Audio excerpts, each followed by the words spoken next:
Hi, everybody. Welcome and welcome back. My name is Kimiko Sumi, and today I want to do a video about how we are interconnected with each other and how the quote that Martin Luther King quoted years ago in the 60s when he said, "Injustice in one place is a threat to injustice in another."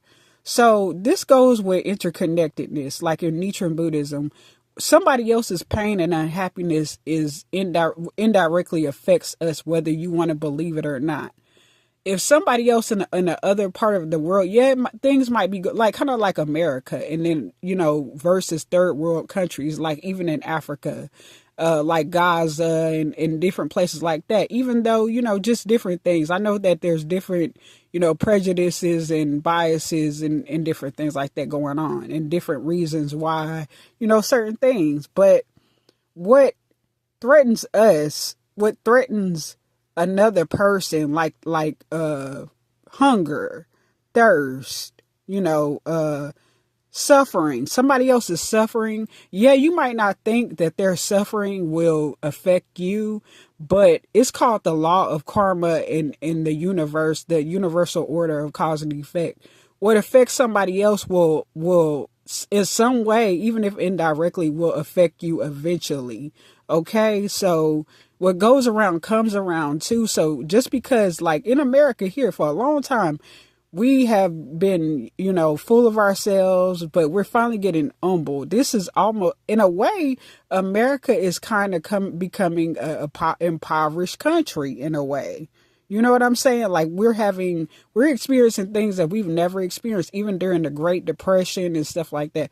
This is a different type of, like, I don't know, suffering too. It's like a lot of sufferings at one time, not just food shortage, not just different things like that. We're having different sufferings in America because of karma too, that this land has built up, okay, in different ways. And then we've helped other countries, don't get me wrong, because we've intervened with other countries, okay? And sometimes America will help other countries more than they will help even Americans. I'm not gonna lie. Like Tupac, said that we could fund wars, but we can't feed the poor and different things like that. We could feed other countries sometimes and won't even feed America.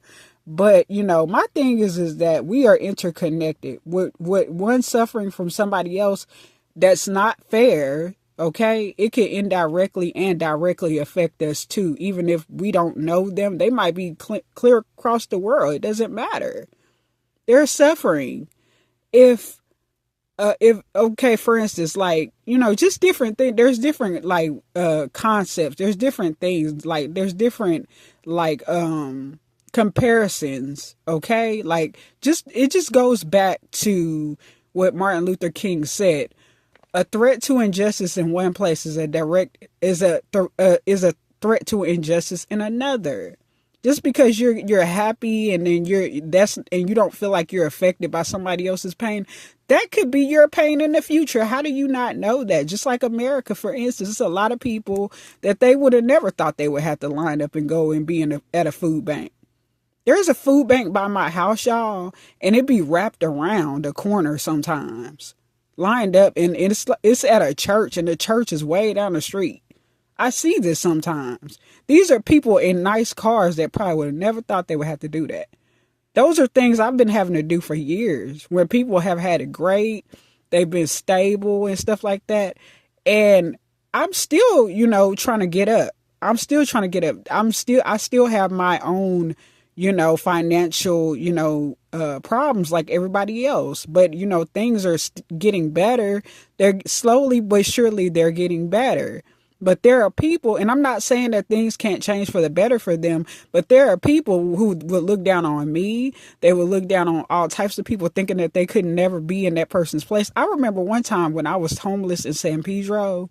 It was early in the morning, and I was sitting on the curb just eating, and these two people passed by me. That's just a homeless person. That's just the homeless bum. That's what they were like. Not really. I don't think they called me a bum exactly, but they was kind of like, oh, that's just a homeless person. That's what they were saying to me while I was sitting there eating by the Rite Aid at night. I had no business at that age, and not even the way I look, but at that age as a female being that way. And it was a lot of my own doing too, but because of schizophrenia and different choices, bad choices that I made, mistakes, but to do that, regardless of what that person's story is, to look down on them and do that, it's funny because those same people probably going through it right now. That's very likely in Los Angeles. That's very likely that they at least feeling some type of heat from the struggle. Because in LA, it's hard. It's very hard. If you can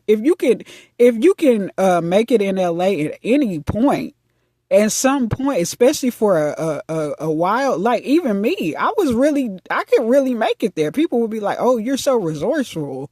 You know how to get things. You know where to go and stuff." I'm not even from LA, but I would know. I would do a lot of research and stuff and help other people too. Sometimes I would be other people's caseworkers in my own way. To help them get resources that a lot of people that were supposed to help us couldn't even get. I would guide them and people would help me too, but those people that were also in the mental health community, not all of them, because some of them were very humble, had a lot of humility, but there's a lot of them, even here in Dallas, they probably going through things that they never thought they would have to go through. They were looking down on people like me and people who just had it bad, had a hard struggle, and they were looking down on us like it couldn't be them. Do you know that it's hard to even get in shelters in Dallas, Texas now? You could just walk up. You could, not even that long ago, not even a decade ago, you could just walk into a shelter and easily get a mat. Now you have to wait. You could get there as early as you want to, and you could still probably not even get in the shelter. There's things you have to do things to get in a shelter in Dallas, Texas. This is the South. This is Dallas, Texas, where people have known to come here because of the affordability to live. In LA, you have to be on a waiting list and stuff just to get in a shelter. And these are things that people who have had it easier and never would have thought that they would be in those people's shoes. They're understanding that it can happen to them too. So putting people down, laughing at them, mocking them because you're on your high horse being smug and thinking it can't be you. Oh, it can be you because we're all interconnected, which goes back to an injustice in one place is a threat to injustice in another, like Martin Luther King said. Okay, and I'm just speaking off the top of my brain right now. Okay, but anyway, this is my message for this morning.